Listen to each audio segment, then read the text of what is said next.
Monsieur le Président. Monsieur le Président, Madame la Ministre du Travail, chers collègues, quand on parle d'emploi, on parle régulièrement des chômeurs et de la souffrance que cela suppose pour les demandeurs d'emploi. S'il est vrai que le chômage a légèrement reculé, cela s'est accompagné malheureusement d'une hausse des travailleurs pauvres dans notre pays. En effet, selon l'Observatoire des inégalités, 1 million de personnes exercent un emploi, mais disposent malgré tout d'un niveau de vie inférieur au seuil de pauvreté.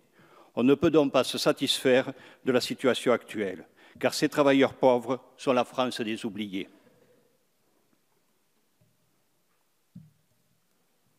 Ce sont les employés et les ouvriers peu qualifiés, ce sont les travailleurs ubérisés, ce sont aussi souvent les indépendants.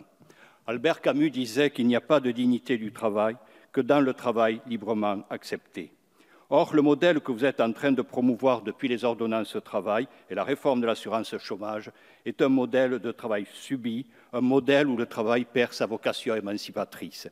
Cela est particulièrement vrai pour nos concitoyens les moins bien formés.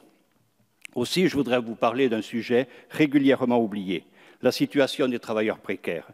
En effet, la France compte 3,7 millions de travailleurs précaires, principalement des personnes en intérim ou en contrat à durée déterminée. Je pense aussi aux personnes inactives qui souhaitent travailler mais ne peuvent trouver un emploi en raison des réalités de vie. Les mères de familles monoparentales qui n'ont aucun mode de garde pour leurs enfants, mais aussi les personnes peu qualifiées, éloignées des bassins d'emploi. Face à cela, peut-on faire mieux? Je pense que oui. Nous pourrions par exemple amplifier l'expérimentation territoire zéro chômeur longue durée. Nous pourrions augmenter le nombre de contrats aidés afin de permettre aux associations et aux collectivités territoriales d'améliorer l'insertion par l'emploi. Nous pourrions aussi renforcer les aides aux familles monoparentales, notamment en ce qui concerne les gardes d'enfants. Cela permettrait en particulier aux femmes qui sont les plus affectées par les temps partiels subis et le chômage contraint de choisir librement leur temps de travail et de voir faciliter l'exercice de leur profession. Enfin, nous pourrions améliorer la formation au cours de la vie professionnelle que vous avez fortement détériorée avec le compte personnel de formation en euros qui baisse de fait le droit à la formation de nos concitoyens. Le travail pour les socialistes est une valeur centrale. C'est ce qui permet l'émancipation individuelle des personnes, mais c'est aussi grâce au travail que l'on élève collectivement notre société. Car c'est le travail qui nous permet d'avoir un modèle social protecteur tout au long de la vie. Je pense évidemment à l'assurance chômage, à la santé et à la retraite. Alors je voudrais attirer votre attention sur cette question de la protection des travailleurs.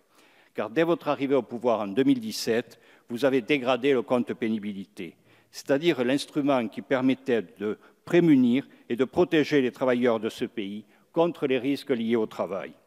La prise en compte de la pénibilité, tant pour les actifs que pour les retraités, Madame la Ministre, c'est la réparation de préjudices subis. On ne peut pas tourner le dos à cette question, car elle est centrale. Oui, il y a des métiers pénibles dans notre pays. Oui, certains métiers usent le corps et l'esprit davantage que d'autres. Oui, le travail peut avoir des conséquences néfastes sur la santé. Nier cela, comme vous l'avez fait en dégradant le compte pénibilité, est une faute grave, car vous négligez la souffrance de certains métiers. En effet, vous avez supprimé 4 critères de pénibilité pour exclure un grand nombre de travailleurs d'une juste réparation de leurs préjudices, qui était rendu possible grâce au compte de pénibilité que les socialistes avaient mis en place. Ainsi, les métiers entraînant l'exposition aux postures pénibles, aux vibrations mécaniques, aux risques chimiques, ainsi que le port de charges lourdes, sont exclus de la prise en compte de la pénibilité. Vous excluez de fait les caissières, les femmes de ménage, les ouvriers en bâtiment, les livreurs ou encore les ouvriers du secteur de l'énergie. Est-ce cela le progrès social que vous prétendez défendre? Je ne le crois pas. En outre, en plus d'individualiser la pénibilité pendant la vie active des personnes, vous vous apprêtez à entretenir cette injustice lors de la retraite, puisque votre réforme des retraites est muette sur la question de la prise en compte de la pénibilité. Là encore, je pense que vous nous éloignez à grands pas d'une société juste et solidaire dans laquelle le travail émancipe et protège. Je vous remercie. Merci à vous.